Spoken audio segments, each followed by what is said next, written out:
The man on the face of the $20 bill is the same man who once offered up to 325 times that amount for the return of a runaway enslaved person, including extra bonuses for every 100 lashes inflicted upon that man. He was a master planter who fertilized American soil with Native American bodies and hydrated Southern cotton fields with the blood and sweat of free black labor.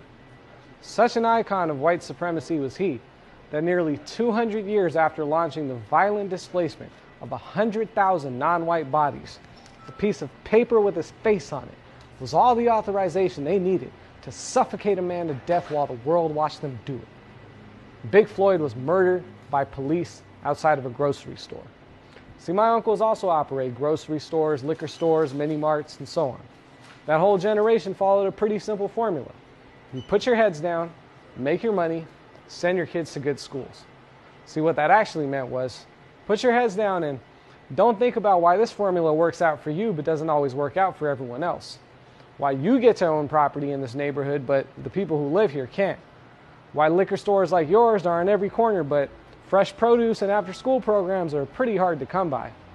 And definitely don't consider a centuries-long history in this nation that includes slavery, legalized segregation, a made-up war on drugs, criminalization of black and brown bodies, immunity for police officers when they commit crimes, and that's just to name a few. So what do? We put our heads down. We turned those Jacksons into Benjamins and those Benjamins into Benzes.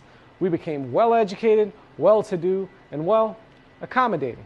We complied with the status quo that keeps telling us that we're almost there, but just not quite them enough until we shed every last remnant of our heritage. Except, of course, for the ones that can be exploited for a diversity initiative or sold for profit. And in the meantime, we got all our music, culture, fashion, sports heroes from a community of people without ever having to reckon with the fact that we have been complicit in the violence against their very existence all along. We kept our heads down, now the joke's on us.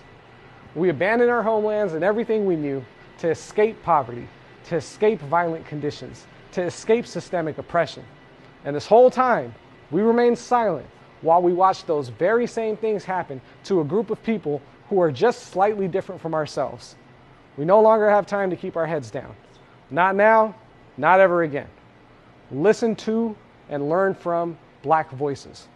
Donate your time and your money to Black-led organizations and Black causes. Learn and vote in your federal and local elections. And hey, Bollywood, we don't want to hear any of this Black Lives Matter stuff from you unless you're also dealing with the casteism, colorism, sexism, Hindu supremacy, and support of state-sanctioned violence that's running around freely in your own industry right now. Black Lives Matter.